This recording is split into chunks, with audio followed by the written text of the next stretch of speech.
Have you ever asked yourself, where do I come from? Why am I here? O mighty dark Lord, by whom all things are set afire. Thy power be thy path, thy will be my desire. In hell as it is on earth. Praise Satan. Who is your true savior? Mine's gotta be Sabrina. Hell hath no fury as we talk. Chilling Adventures of Sabrina, Part 2, Episode 6, The Missionaries. The AfterBuzz after show starts right now. You're tuned in to AfterBuzz TV, the ESPN of TV talk. Now, let the buzz. What exactly are you? I don't know. It's hour 3 of us recording, and I am loopy and ready for God and his missionaries. That's how it works. We're watching and recording. We're talking all things Chilling Adventures of Sabrina.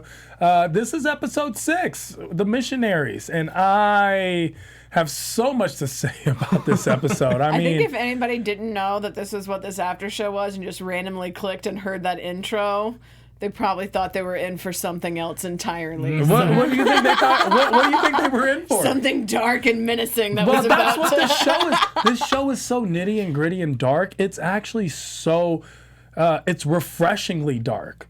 It's amazing how they put this show together. I don't know. And how do all these people not get haunted each and every night in their normal lives? Let's talk about this in Chilling Adventures of Sabrina, Part 2, Episode 6, The Missionaries. We're here. The panel's ready to go. We're hyped up on all things Satan. And, of course, everyone at home, we appreciate each and every one of you. Remember, the panel's not just us. It's all of you at home. But in case you don't know who we are, let's introduce ourselves. All the way to my left, the Queen of Puns is amongst us. That's me! I'm Elena Jordan, and I like puns and wordplay and things. And so much more as we get into the wickiest of Wiccans here today. Brendan Haley, hi. Hello. Hey. I don't have a follow-up to that this I time. feel like The wickiest of Wiccans just made me think you're like, I'm a wicked. And that's how it is. Oh, okay. I was thinking more like wick, like under the bark of a tree. Oh, or like John Wick, Or like don't Candle mess with my Wick. dog. Oh, okay. Like a dark magic black candle. Like what's on behind us that Sabrina's blowing out. And to my left, I don't know if I'm allowed to let that go on any longer. We do have the only person whose name seems like it should be in Greendale or Riverdale. Veronica Valencia is amongst us. Sure. Don't You sound like a superhero. It sounds like a superhero name. I dig I feel so like it's just a much. character. It seems like a character in Archie Comics. Veronica Valencia. It ain't no glamour. It Oh, is me. sheesh. It is her. She's amongst Yes. us. And you're glamorous nonetheless. And I, of course, I'm Tehran. I will be your host as we get into all things Chilling Adventures of Sabrina, Part 2, Episode 6, The Missionaries. We are going to be talking about Order of the Innocents. Sabrina is back in school. I don't know how that always works. Nick is hanging at the bar. Lucas is still hanging around. And Ambrose is hanging in there. Prudence is top boy after all. And are Prudence and Sabrina actually friends? A conversation that is had in the show and we will have amongst ourselves. The Trivium Unholy make their rounds, and Ambrose's execution is looming on all of our heads, I feel like. Hilda to the rescue again. Again, by the way, this is a new improved Hilda. Roast chicken makes everything better. When angels attack, that should be, you know, we have Shark Week. We should have When angels attack. Oh my gosh. Angel Week. I mean, sheesh. Dorian Gray. I really like that character. The Dark Lord Sword. Wow. Guys, this episode was so much. Adam proposes Tibet and the dark design over there with Elena. Yeah. And we have Let's Get Real Witches over there with Brendan. Some news, gossip, whatever else we want to talk about, and so much more. Let's start with overall thoughts. Elena, Jordan. Man, we're getting into it now. Like, I am so excited. This episode is just like, okay, here's a little teaser, what you're about to... It feels like we're at the top of a roller coaster. Yeah. Like, it just seems like, okay, now we're at the pinnacle point. Like, when Sabrina just turns at the very end with those, like, white eyes just floating, I'm like, all right, get ready, hold on tight, because we're about to drop. Yeah, we have officially crossed over from Wiccans and witches to it's the end of the world. We are gearing up for maybe the coming of the Antichrist. It's the end of the world as we know it, and we feel fine. Yeah. It's That song is the best song for any like I wish I had come up with that. Of all their songs, that song. REM, shout out. Yeah, it is 100%. I mean, sure, losing my religion, anything, but End of the World as we know it. That song just plays in every single apocalyptic song of all time, like any movie. It's the backdrop. They must get royalties from that forever and ever and That's ever. why they're feeling fine. Yeah. Also, let me point out, it also played in Chicken Little. Not a movie I wish to remember. Moving on. Chicken Little. That's an apocalyptic movie if I've ever seen is. one. It is. Veronica, your overall thoughts on this episode? such a good episode. I am so excited that we finally have a new set of antagonists to kind of see where it goes instead of just, kind of people battling within their own realm or their own world. So I'm very excited with the introduction of these new characters. I also have expressed in the past how I felt a level of frustration for some of the characters in a good way. I feel that again this episode because some of the characters come up with valid arguments, but also ones that make me go like, you had a choice. You could have said no to Sabrina, or like, come on, guys, don't be jerks because it's, it's not Sabrina or whatever. But again, like a good frustration with those characters because everyone had valid points and I don't know which way to agree, which is great in a show to make me constantly think. Yeah. I'm done. I'm into it. I know. I'm trying to understand. What I said? No. I understand what you're saying. I'm trying to understand this episode. Okay. Let me explain. Oh, my Satan. What an amazing episode. This was, to me, the best episode of them all. I'm very happy that we finally get to see the other side of the mythology. We finally get to see the appearance of angels. Yes. Kind of. Kind of, yeah. And we'll get into this. So I love this show so much that I hate nitpicking little things. So let me set it up by saying, first of all, love this episode. Oh my gosh. We had angels, we had devils, we had Antichrist, we had everything and more. Setting up its own mythology. Problems. The angels succumb way too fast. Oh, yeah.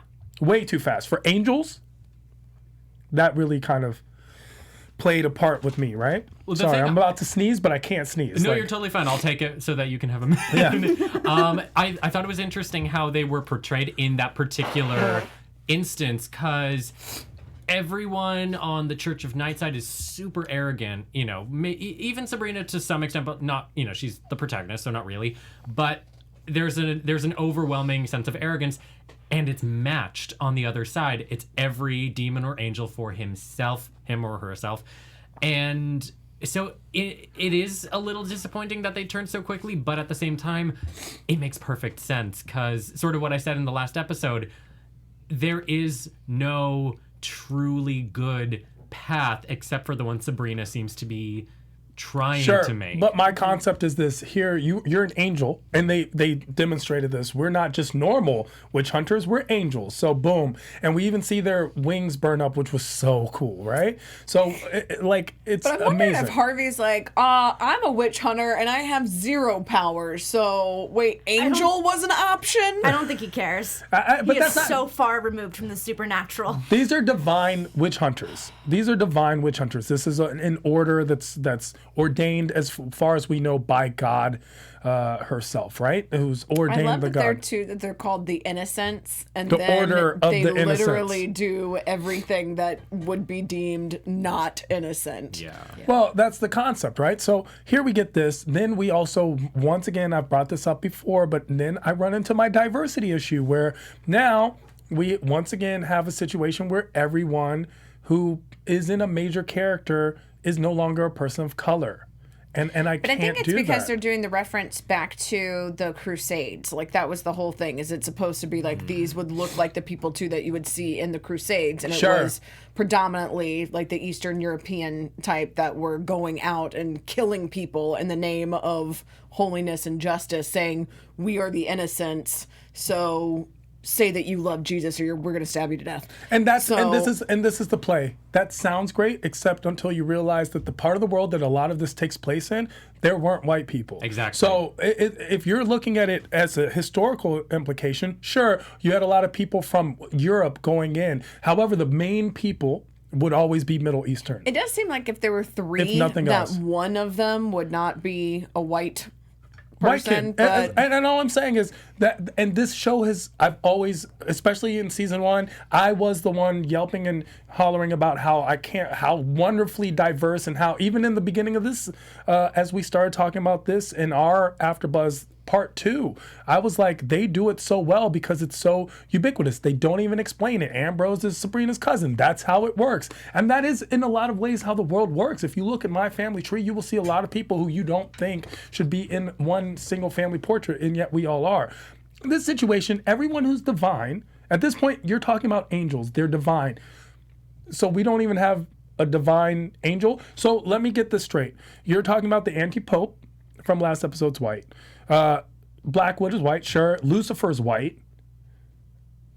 I'm so sorry because we got images of him, flashes of him in the play, which of course let's go. It would have sucked if Lucifer wasn't white, but okay, that's fine. I could have seen that. So far, the only depiction of ethnicity in this context was Ambrose playing God in the Passion play, but that doesn't even really count because it's a play. It's a play. And then also when Ambrose played God, let's also kind of remember that God is the bad person in that play. So once again, I didn't touch it. I was still waiting. I was giving them the chance. I gave Sabrina the benefit of the doubt. But I'm sorry, and I hate when I have to bring this up, but it really does come to play. I would have also been equally mad if one of these witch hunters was not a woman, which we did get at least one female witch hunter.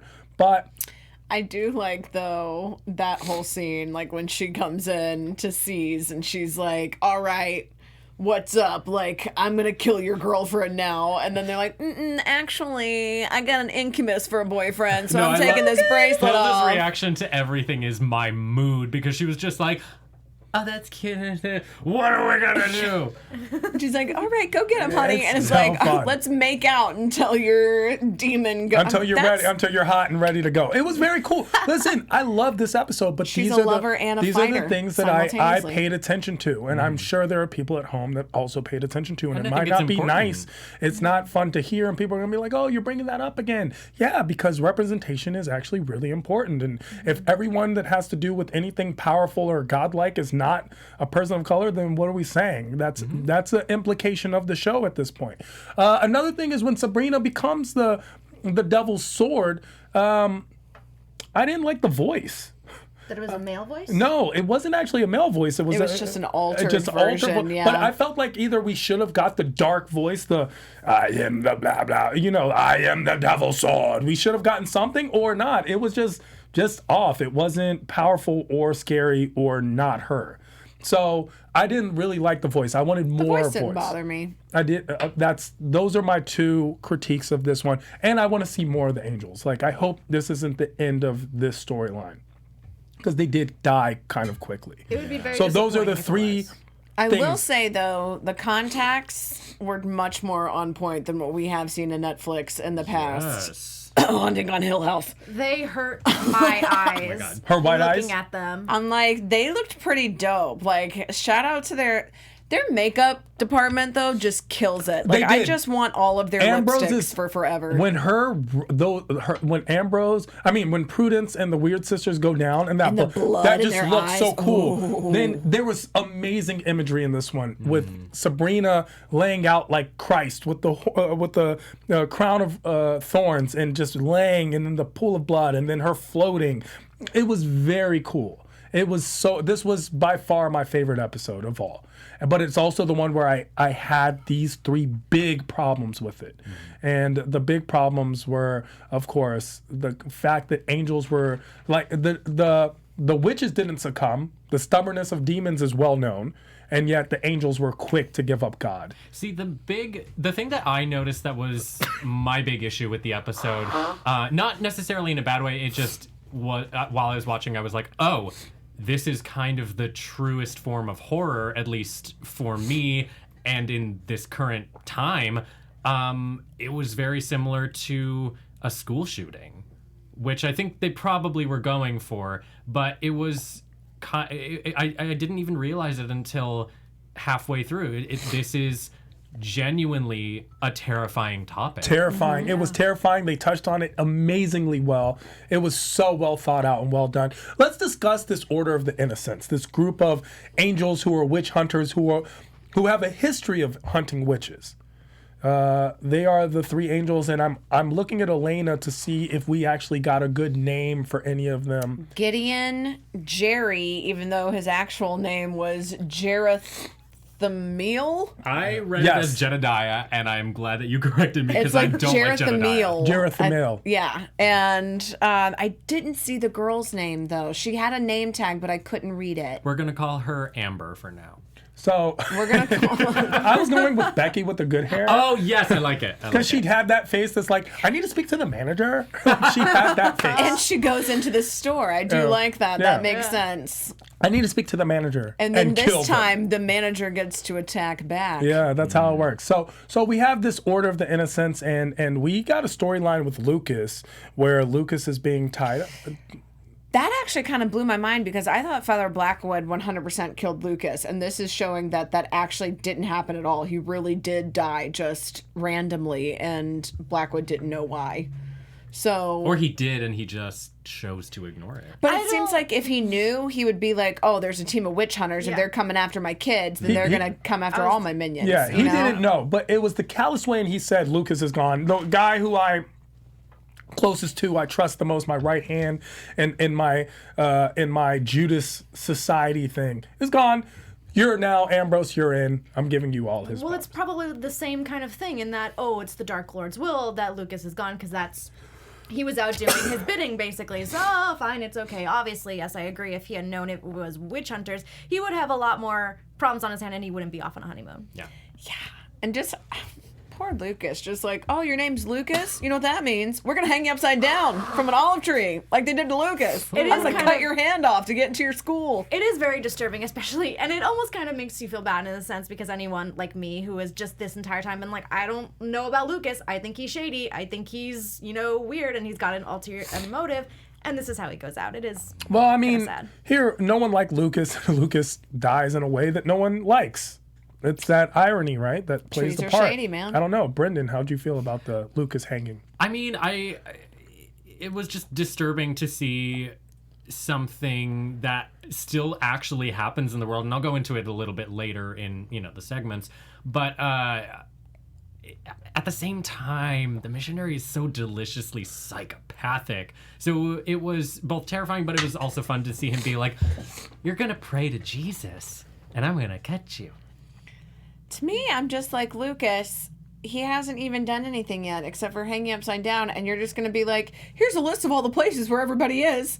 He's got to kill you anyway. Shut your mouth, man." I want to fix something Brendan said. They're very careful not to mention Jesus. Oh, they don't. I'm sorry. Specifically, they Yeah. talk about God, and that's a very important note because when you think of all the Judeo-Christian traditions and concept of all three, whether it's Judaism, Christianity, or Islam, that mention of God and the concept of God is one that's actually unanimous throughout all three. Whether people realize it or not, all three are worshiping the same God, just in different manners and mannerisms from the same basic area. So a lot of these religious sites and religious names play a big part. So the Quran, for example, says a lot of things that people don't realize is see Bible. It's like when this happens, see Bible. Or even a lot of people don't realize like Jesus is a huge part of Islam, as he is the highest prophet right after Muhammad is Jesus, and people won't see that. Or Allah is just the word for God in that region. Right. While we, in Hebrew you might say El or Yahweh.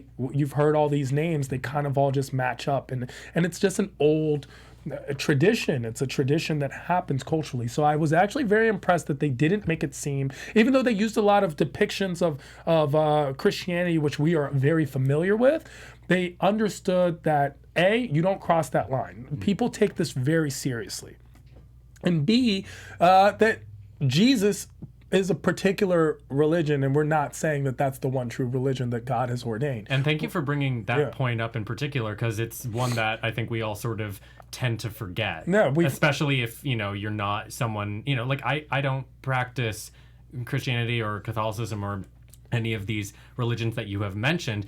So I think it's always a constant benefit to learn. It's brought up to us the most. So when we think of religion, we automatically tend to think of Christianity while we live in the Western world, because that's the one that's most familiar. Christmas, everyone would just assume everyone celebrates Christmas, but a lot of people don't for these particular reasons. So I was actually very seems like in this impressed. episode, particularly, that they would allude to it by having the throwback to Theo talking about the Crusades.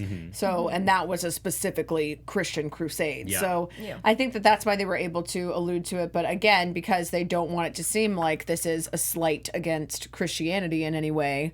I mean, like you said, like the cross you don't cross. You just like, that's one thing that in scripts they can't really do. So I thought they did a really good job of kind of letting it be known that that's where they're coming from, and letting the whole, angels versus demons thing play out. And just the idea of this, that they would just slit somebody's throat and murder all of these witches lined up, and what is seen as in this episode is the most horrific thing that they could do, and how they're like, there is no good and bad. There is no right and wrong. There is no evil and morality. It's all kind of turned on its head. So I like that this episode really played with that concept, even more so than any of the episodes up until this point. Veronica, what do you think of the extremism, whether it's on one side or the other? I mean, I was just kind of going to go off of what you were saying as well, Tehran, in that Christianity is something that we are most familiar with, and so it's very easy to kind of have that little light bulb go off in your head and think, oh, okay, this is what they're alluding to, but that's obviously not what it is. But it is very interesting because, again, kind of like our characters bringing up two very valid points, we have two sides of, what is right and what is wrong, and it's just interesting to kind of see how each side has their own devotions and how they truly believe what they believe is right. And it's just very interesting to see those two things and how they differ. And I love that that was brought up, and kind of the duality was brought up not only just in the religion, but in the judicial system, and how it was mirrored with the whole situation with poor Ambrose being stuck without a trial, and this idea of, oh no, but that's what's right because this is justice, but not actually finding the truth in the justice. That part they got right. Black guy on trial, framed, found guilty without reason. Anyway, let's talk really quick about Sabrina back in school, right? Sabrina's just back at her high school. And they're calling her out on it too. Yeah, and I like that a lot. Me too. Yeah, I do too. I liked that they were like, you haven't been around, and honestly, we can't do it anymore. We can't be around to coddle you when you come back. She can't be, exactly. She cannot be upset at her friends for feeling this way because, she's been gone and she expects to feel like nothing has changed. But so much has changed. So Roz is blind. Mm-hmm. Yeah, I was like, how long has Roz been blind at this point that you, didn't even know that your buddy's blind? That's kind of because a big she hasn't thing. been checking in, right? She hasn't been she calling. hasn't. When she's in her witch world, she doesn't really tap into the mortal world. And when she's at the mortal world, at this point in part 2, it's like, oh, touch. Oh, I'm here for a second, and then she's back. She's gone. Time has no meaning in this. We're not sure how long time elapses between most of these episodes or how they play out. We do know that Roz went blind the day after Lupercalia. Yes. Mm-hmm. But other than that, we don't know how long it's been. How long it's been. Weeks, months, Mm-hmm. we don't know. I mean, it's definitely been enough time where Roz went blind, goes to the doctor, realizes that she needs some type of surgery to get her sight back, gets dad to figure out his church. It's been long enough that exactly. Sabrina should know. Yeah. Time doesn't really play a big part in the show, and I'll tell you one example of where it played, and it was very interesting. Harvey says he rushes over, but Sabrina had time to get away from being murdered, go to the bookstore and back, and then Harvey gets there. It's like, I don't know how far things are in Greendale. They're either extremely close or extremely far. And yet we can still teleport. Yes. And it's only utilized when the script calls for it. I know. And that's something where we need to figure out how teleportation works in this world. Yeah. Because it seems to be an extreme You have to be good at it though. Like Nick is really good at it, and they mentioned that like several times. So like this one, the only reason he's not able to teleport is because he's drunk and he's like wasted. And so I like that they even allude to that, where it's like, oh, you're too drunk to teleport. They do express it, but he astral projects sometimes and teleports sometimes. But that's what makes Nick so different than most of them, and that's why he was like being put up to be head boy or whatever. Is because top boy. Head boy is Harry Potter, my bad. This is the Potter corner. It's definitely a nod towards these things. That's why I love it. So it's like, I like that this episode, they explain that's why he's not able to do this. But for the most of them, they're not to that level, so they can't just teleport all the time. It's a good thing that you bring that up, Elena, because that's something that maybe we can think of as just a way to explain it all. Oh, it's a certain level of magic that maybe some people aren't there yet.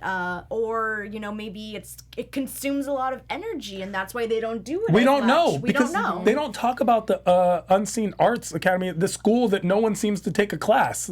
How is this actually working? Are there people who are better at being a witch or warlock than others? We know that Nicholas is amazing, but he seems to do a lot of self-studying. He goes through and reads a lot of stuff. And now I know why it's called the Academy of Unseen Arts, because we don't see it. We don't see those arts. We don't see those arts at all. So, but what you can see is that we here at AfterBuzz are the ESPN of TV talk. We talk about all the variety of shows that you guys love at home. We love too, and we love talking about them. And we love the arts. We love when they're seen. Yeah, we do. And unseen. Yes, and we love when you guys get to see us talk about all of our favorite stuff. And we love when you guys join the chat, because we love hearing from you. So be sure to rate, subscribe, give us those 5 stars, give us that thumbs up. Check out all the shows that we have here on AfterBuzz. We have so many after shows, hundreds of after shows. It's a buffet, one could say. It's a buffet, not a buffet, which is a buffet. Which we also get a lot of head nods to. Buffy the Vampire. A lot of Buffy references. Sabrina. Every episode has had a reference. And I am totally not pointing this out because I'm also watching Buffy while I'm watching Sabrina. Wow. There actually is a great Buffy reference that I'll say during the Dark Design. Ooh. But that's why. Stick around for the whole episode. And with the experts such as yourself, Elena and Brendan, and of course Veronica just being a character on the show herself without even knowing it, I feel like we deserve 5 stars. So if you're on iTunes and you're listening on the podcast, we appreciate you so much. Make sure to comment, rate, subscribe, share, tell your friends, spread the word. That's all we ask of you. Remember, this isn't just about us. We're not just the panel. You all at home are as well. So we appreciate you so much. So let's talk about where people are. So Lucas is hanging on a tree. He's 2 weeks ago. He's dead now. Yeah. He's gone. So we know he's hanging around there. Then Ambrose is hanging in the cell. He's in a prison of some sort. Witch prison. It's the witch prison, which seems to be just a ghastly place to be. It's haunted. It's cold. It's damp. It's dark. There's no bed. It's just rock. He's doing these sexy pull-ups for no reason. Like, I'm with Dorcas, he was like, Dorcas was trying to get it. Here's your gruel, and here's some there's something else you could eat. Random thought, especially because the chicken comes into play here. Can't they just magically summon better food? I was kind of wondering There's all these that. small things that I'm like, you can make this better. That's not how witchcraft magical. works. And here's the thing I will say about that. Hilda says it, and they've alluded to it before, right? So the concept is they're not genies. Mm-hmm. So they can't just rub a lamp and make stuff happen. And as we've seen with magic isn't precise. It needs to just be precisely done. And that's a mythology of magic that everyone needs to understand, is how it comes to play. It's kind of like how people just treat God as a genie. No, in this situation, magic isn't a genie either. And it doesn't come without a price. Exactly. It's not a summoning mechanism. You usually are using magic to move all kinds of events and all sorts of energies around you toward a specific thing. But the thing that didn't make sense to me is I'm like, okay, you guys, you've got divinations, you've got your alchemy, you're doing all of this stuff. You know how to mix potions. why can you not mix ingredients together to make food that tastes better than the crap that you're Because it's giving your still school, students? and they still give school food. I guess. See what I mean? So Got those hot meals. it's interesting. They don't get that nice chicken. I want a chicken so bad now. That's I have why they chicken were right willing. over there. They Oh my were willing God. to eat each other. Let's not forget that was going to be That's a part. true. The Feast Right. of Feast The was Feast of like, Feast was that's like, how bad the food was. The food is so bad. So I'm wondering gonna if like eat the food is like whoever it is. eye of frog or they're like the wing of bat. They all that use the stuff. leftover parts for the things you don't need for potions. I mean, it's enough that Hilda knows Cruel that they're going to fawn over whatever this roast chicken is. They're happy about it. But here we have Ambrose still in prison for murdering the anti-pope. And as far as everyone's concerned, he's guilty. Does Prudence think he's actually guilty, or is Prudence just going along with her newly found actual father, Blackwood? I think she is 100% just going along with her new name. She, has spent her whole life thinking that she's an orphan and has been severely mistreated. And now that she has this Blackwood name, she thinks it's like a very high honor, and she doesn't want to disappoint Daddy Dearest and, to put her in her place and put her back at the bottom. I think she's just doing what she thinks she needs to do in order to keep her status. She's a survivor. Yeah. I think she wants to believe that he's guilty so that she feels justified in these actions, but Yeah. ultimately she's convincing herself of it. Yeah, and that's kind of her track record, is convincing herself that these things that are not good are the truth. Yeah, and I mean, she, even talking to Sabrina, she convinces herself, and they're talking about, are they friends? And she's like, no, like, you wouldn't help me if you didn't have to. And Sabrina's like, here are all of the examples that I've given you. No, this is what I I've actually already... agree with Prudence on that one. I'm going to say that Sabrina, every time she becomes friendly with the Weird Sisters, is because she's needed the Weird Sisters, and that goes all the think way season back one. from season 1 into this. Let's not act like Sabrina doesn't have her own hidden agenda and her own selfish names. And this is what I mean, is even Roz points it out when Sabrina's back in school. When Sabrina hands her that the comforting thing, she goes, is this to comfort me or to comfort you? Well, this is the episode where all of that has been going unchecked, and we finally are seeing her get a taste of the consequences of her actions, which is so important to her growth. I was going to literally say the exact same thing. I loved the fact that Prudence was telling Sabrina like it is, and I loved the fact that her friends were as well. I know some people in the chat, such as Nick's Queen, were thinking that they don't necessarily agree with her friends calling Sabrina out, but I think it's very important because, as you had mentioned, Tehran, Sabrina kind of walks around with this very selfish mentality, because it's Even like, though she's the hero of the Even though story, she's the so we hero, know yeah. she's the hero. We're watching it from her side. But Elena, you mentioned it, and it was amazing. Is when you were like, if this was the chilling adventures of Prudence, Sabrina would have been the villain. And you can apply that to literally any protagonist, like Harry Potter. Same thing. He's super entitled. He gets it from his dad. But it's all of the actions and events that happen around these characters. The difference with Harry Potter is, at some point, everyone else should have been like, wait, Voldemort is real. Like, I always watched that and was like, you know what? Harry, you guys don't deserve this kid. This kid every season's like, hey guys, here. And they're Unpopular like, no, I don't opinion. think so. I think he should have stayed dead. And Yeah. then it's like a thing. But anyway. But the concept is, we get a Sabrina, like Veronica's saying, who gets checked. Constantly is getting checked, at least in this episode, for the first time. And it's just like, also, she becomes this antichrist at the end. It's like, oh, I was just kidding, Sabrina. But as she's getting checked, we see a lot of things. We see a lot of things that happen. And we also see Nick. Nick needs to check Sabrina, too, because he's expelled now because of Sabrina's actions. And he's hanging at the bar. Sabrina has a life to go back to. Nick has nothing. That is true. And to that extent, I do feel for Nick. But at the same time, they both have valid points. Nick doesn't have anything to go back to. Sabrina does. However, at the same time, Nick, you didn't have to go along No, with don't it. do that. Don't do that. Well, my thing is I'm like, Don't you're both Nick in the have to go same along with boat. So how about, like, instead of pushing away the person that has been by your side the most, and I like that Sabrina is just like, I'll talk to you when you dry out, instead of just being like, we're done. Like, she's like, take the time that you need, get drunk, hang out with Dorian, whatever. Well, here's my theory on the situation. Is it possible that she's being isolated by everyone because of her actions and her own action? I'm being totally redundant. By her own actions, so that power that she taps into at the end comes out. I mean, I don't know what she's being drawn towards. I just know that she's getting checked and people are actually calling her out on her bull. And I like that. Me too. So, yes, I mean, each episode we're finding out a little more, but it's real. Yeah. It's a real thing. And I love Sabrina. Don't get me wrong. But there are things that she does, and she's asked a lot of Nick, and he's done it, and he's the one that's facing the consequences more so. But I mean, even if you're talking about morality, she burns those angels to dust. Yeah, too. but that's Like, different. That's a different Sabrina, and we have to get into that. Like that's a different Sabrina. Is that actually Sabrina or not? Before we get there, I want to talk really quickly about the Trivium Unholy, where of course Sabrina tells her aunt, "We can't let Ambrose go down," and then she's like, "No one will lay a finger on Ambrose," and then brings this group of The Infernal Three. men. And gets them up there, and then they're like, yeah, well, he's guilty. Like, where's the judicial system in the witch world, especially coming off? I would think that they would have an amazingly good judicial system. But I think that's since the of point, is witch- that this is Salem supposed to be witch kind hunt. of like references to like current socio-political climate, where it's Yeah. like people are taking liberties and are doing things that up until this point have not been allowed.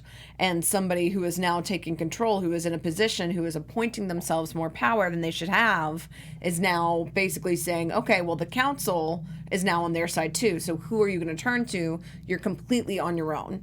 And I think that was the whole point, is like, now it is up to you entirely. You don't have anybody else. Like, the things that should be fair, the things that should be working in your favor are not going to. So Yeah. figure it out. Figure out those glamours. Know that Dorcas and Agatha aren't actually your aunt or your nephew. Make that key out of that chicken. Do your thing. Sure, all Very- those things illegal. Very happy that people are starting to be smart enough to realize that ain't you. It's the glamour. Yeah. I mean, it's kind of.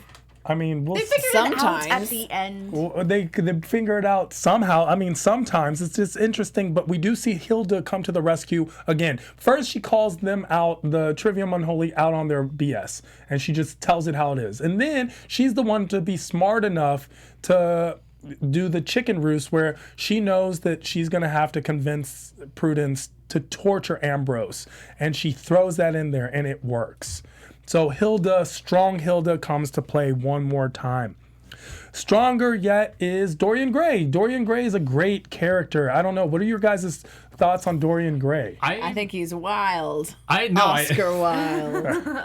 I'm sorry. I'm so mad that I got it right when you were going into it. Oh, God. I'm still kind of confused why he's here. Because he's the only fictional character. Like, does that book exist in this universe? I'm getting The into Portrait it. of Dorian Gray it comes to play a lot of times, and when you're talking about comic books, he also plays in a group, the superhero group. What's the group The League called? of Extraordinary League of Gentlemen. Extraordinary Oh, that's Gentlemen. right. And Yeah, that's so they the do have head him nod. as Yeah. there's like a lot of comic book references. So any of the fictional characters are also that are alluded to typically are also comics that are sometimes featured in Cerberus's shop. Yeah, well, it's also really, anytime Dorian is on screen, I always think of Penny Dreadful, where they have all of those fictional characters in one, like, boiling Yeah, pot. they I play just so love well. like, you shot me, you bitch. Yeah, and that's the thing. Dorian Gray, they use the mythology very well. He's impervious to harm because it's within the Hiding portrait. in the portrait. And he takes it and he stabs the first angel. It's kind of. Oh, sorry. I was just No, gonna no, say. please. I was just gonna say, it's very great seeing his power this episode, and I would love to see if he becomes more than just this bartender that they have him as right now. But he looked at the portrait, and that actually kind of threw me off. Did he look at? Was it the actual portrait? Was he high?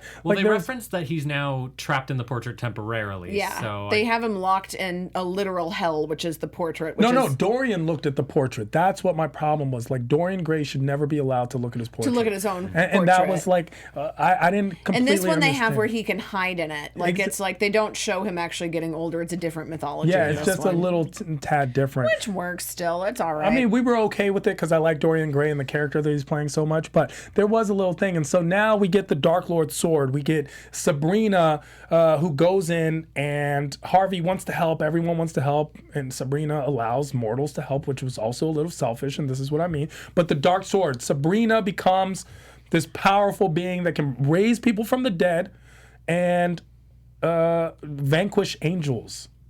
all without spells. She just says stuff and it just happens. And it happens. Which makes me think, is that, you brought it up, is that Sabrina, or is that someone like the Dark Entity. Lord using her? Well, she is the Devil's Sword. That's true. Yeah. What I was going to say is, like, I really want to know what her plan was going in there, because obviously this was some sort of awakening, because she had no idea that was going to come out. Sure. Yeah. That's a great call, Veronica. Like, I what think was she her just plan thought. going in? I think she underestimated the angels. Like she was just started being getting Sabrina. shot, and she was just like, "Well, guess this is it. Yeah. Hold on, did they know they were angels going in? Did Sabrina and No, I think they thought that they were just witch hunters. Witch so hunters. they thought we'll go in there and kick their butts. Like, Yeah. I think they thought the same thing that the other witches did. I wonder if they would have harmed Harvey had he gone. I was thinking that too. Yeah. Harvey's not part of this crew, but then does him siding with the witches make him also Or does In a his more- familial ties to witch hunters? make him immune? Yeah. Well, it's a good thing that time works weird and Harvey's always late. Harvey is walking. That's what I mean. What did you decide to go? See the Yeah, weird. because The Harvey's weird like, I'll help after you're done. exactly. And I'm after, like, but Harvey, not you're just, like the guy who's like, I'll clean up after the party and then takes a nap for 4 hours. And it's like, Oh my God. it's done, but not just done. Not just done. Harvey goes to the bathroom right when the bill comes out, conveniently after saying I'll pay. Not just done, but a lot happened. Sabrina dies and comes back, and here the thing plays where I loved how she vanquished the angels. I did not think that they should succumb so quickly. You saw that the witches fought back a little. And so that was a thing, and how recklessly the angels killed the witches. That was actually a strong. I just thought it was really well done. It was played. I just didn't like the voice and the lack of contention by the. I witches. will hire Gilbert Gottfried to. oh my God, replace- Gilbert Godfrey is like, I'm the sword. Yeah, but what's gonna happen? what's gonna happen with the with Spot this? on What does Gilbert this Godfrey. mean? What that is. Clearly, I can add that to my repertoire. What does this mean for Sabrina? I mean, I guess we'll find out. Yeah. I mean, in what is, and everyone was in awe of her. Yeah. Everyone who was there was just in awe of her and her power. So I don't know. How did you guys think of this scene as a whole? I thought this scene was amazing. Again, I love getting clues to finally what everything has been alluding to this entire time leading up to this point. I think this can be a good and bad thing. A good thing in the sense that, hey, Sabrina is able to overcome these new antagonists. Bad thing, now she did it in front of everyone. And while, yes, she saved them, I can see someone like the Weird Sisters being like, that's pretty terrifying. You know, we can't trust you because we don't know what you are. I was getting 100%. serious, like, Jean Grey, Dark Phoenix vibes. You know? Like, I like that. you know? Yeah, where everyone's like, oh, too powerful, gotta Yeah. destroy. Well, if you're given too much power, Well, and you they have- threw that in there. It was a great. It was Harvey's It was a line. great. Yeah. It was a great Yeah. concept of like. It's just really smart. It's just really smart and really well done.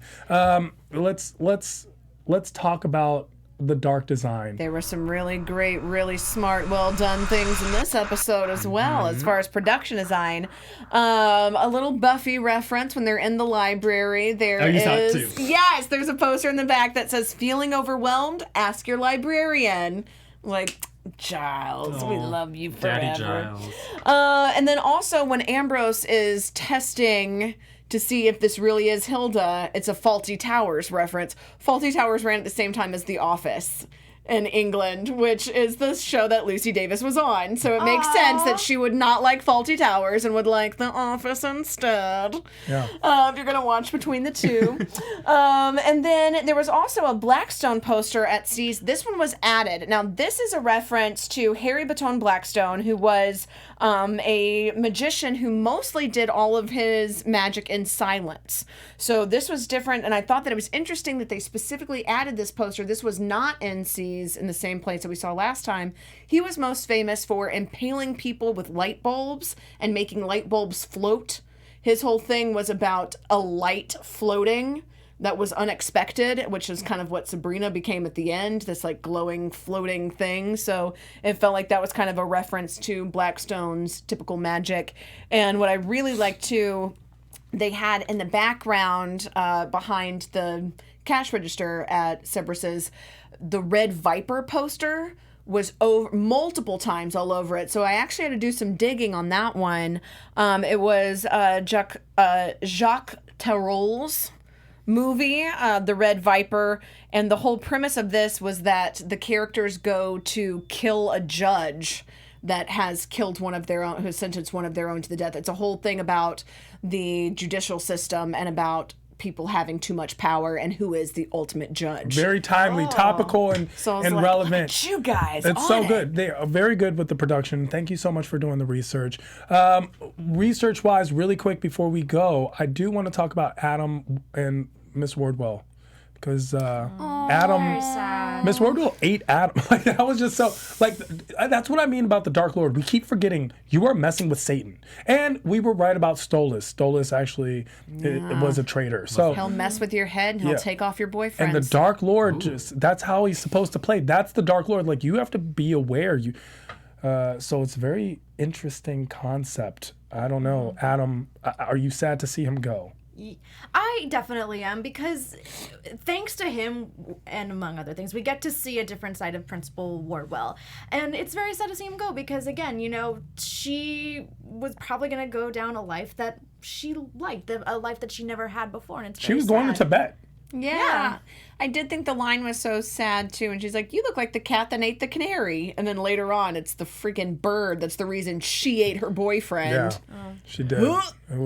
It was crazy. That's why I love this show so much. Do we have any more Let's Get Real Witches to talk about? Or have we covered most of it? We did cover most of it. The only thing I really have to talk about this week is the fact that witch hunters are still a very real thing in countries like the northern part of India, Africa, and there are still accounts today cases where people who practice witchcraft are burned at the stake or stoned, and the punishments still match the ones that were inflicted at Salem. So this is something that's still So as much on. as we think the times have changed, time has stayed the same, kind of like how come Harvey's always late. Hopefully we will find out by the end of this season. It's getting into the nitty gritty. We have 3 episodes left and I can't wait to talk about them this Thursday. Until then, where can you be found if you want to be found? Elena. You guys can find me on Twitter at Elena Jordan, ALANA JORDAN, spelled like Alana. It's Elena, whatever.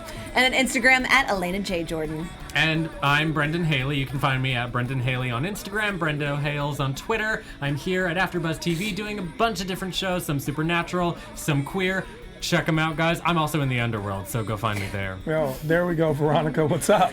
You can find me on Twitter and Instagram at it's me, Veronica_V. Yeah, you can. I found all 3 of them very easily. I looked for you in the underworld, couldn't find you, but you can find me at I Am Tehran all across the board, Instagram, Facebook, and Twitter. Please tell your friends, spread the word, and on a slew of AfterBuzz after shows. Right here, we talk all things. And until next week, we have so much more Chilling Adventures of Sabrina, Part 2, Seasons 7, 8, and 9 coming up. I finally get my fix, and I cannot wait. I will see you, same Chilling Adventures of Sabrina time, same Chilling Adventures of Sabrina channel, Thursday. Tune in. Keep chilling, y'all. Our founder, Keven Undergaro, and me, Maria Menounos, would like to thank you for tuning in to AfterBuzz TV. Remember, we're not just the first, we're the biggest in the world, and we're the only destination for all your favorite TV shows. Whatever you crave, we've got it. So go to AfterBuzzTV.com and check out our lineup. Buzz you later. The views expressed herein are those of the hosts only and do not necessarily reflect the views of AfterBuzz TV or its owners or principals.